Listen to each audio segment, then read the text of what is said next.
दोस्तों, इस दुनिया में एक ऐसी मिस्टीरियस प्लेस है जो एक पूरे कॉन्टिनेंट का 77% है, लेकिन इसका ज्यादातर हिस्सा बिल्कुल वीरान और इनहैबिटेड है।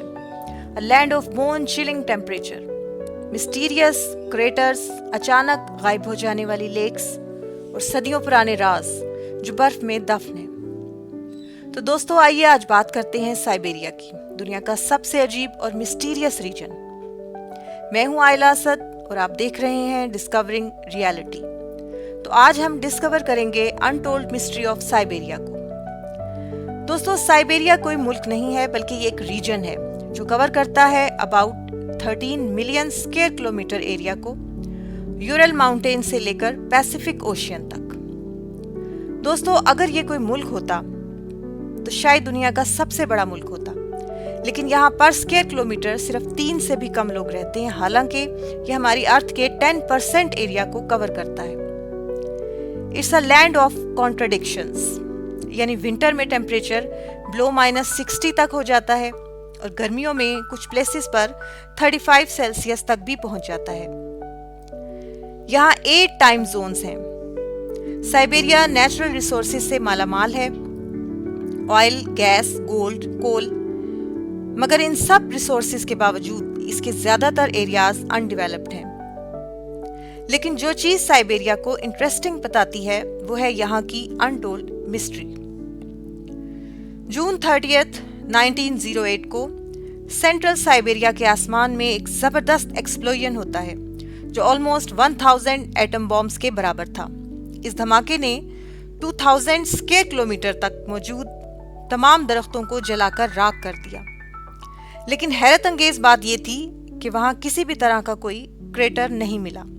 साइंटिस्ट का यह ख्याल था कि एक मिटियोर या कॉमेट हो सकता है जो फिजा में एक्सप्लोड हुआ।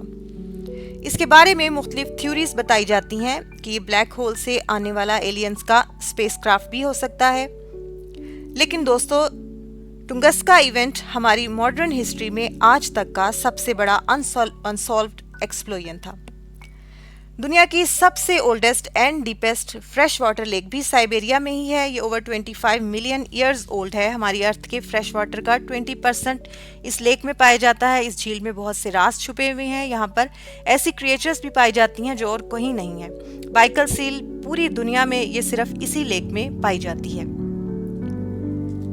दोस्तों, पिछले कुछ सालों में साइबेरिया के इलाके यमाल में जमीन में बड़े बड़े क्रेटर्स अचानक अपीयर्स हुए।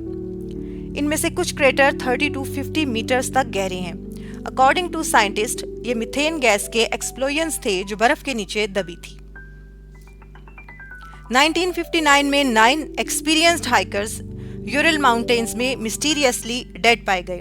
इनके टेंट्स फटे हुए थे, लाशें बिखरी हुई थीं और कुछ की स्कल्स क्रश्ड थीं, और किसी भी किस्म की फाइट या स्ट्रगल के कोई आसार नहीं थे। सोवियत इन्वेस्टिगेटर्स को कोई क्लियर कॉज ऑफ डेथ नहीं मिले। ये इंसिडेंट आज तक हल ना होने वाला मुअम्मा है। साइबेरिया की बर्फ एक टाइम कैप्सूल की तरह है जिसने पास्ट को प्रिजर्व रखा हुआ है। यहाँ वूली मैमथ्स, प्रीहिस्टोरिक राइनो और बहुत से कदीम जानवर बर्फ में जमे हुए मिले हैं। कुछ साइंटिस्ट इन क्रिएचर को क्लोनिंग के जरिए दोबारा जिंदा करने पर काम कर रहे हैं, लेकिन खतरा ये भी है कि जैसे जैसे परमाफ्रॉस्ट मेल्ट होगी तो एंशिएंट बैक्टीरियाज एंड वायरसेस भी आजाद हो सकते हैं जो लाखों सालों से बर्फ में सोए हुए हैं। साइबेरिया में थाउजेंड्स ऑफ ईयर्स पहले बहुत सी सिविलाइजेशंस भी आबाद थीं। इनमें से एक आर्केम सिटी है। ये शहर 4000 ईयर्स पुराना है। और दोस्तों, यहाँ के लोग ज्योमेट्री एंड एस्ट्रोनॉमी के एक्सपर्ट थे। कुछ लोगों का ख्याल है कि हाइपरबोरिया, एक फिक्शनल पैराडाइज, भी साइबेरिया में ही लोकेटेड हो सकती है। दोस्तों, साइबेरिया सिर्फ एक आइसी रीजन ही नहीं है, बल्कि एक हॉटस्पॉट है जहां साइंस एंड फिक्शन एक साथ देखने को मिलते हैं और जहां बर्फ की खामोशी में जमीन के राज छुपे हुए हैं। दोस्तों, अगर आपको ये सफर पसंद आया हो तो वीडियो को लाइक करें और चैनल को सब्सक्राइब करें ताकि आप इस तरह की इंटरेस्टिंग वीडियोस देखते रहें।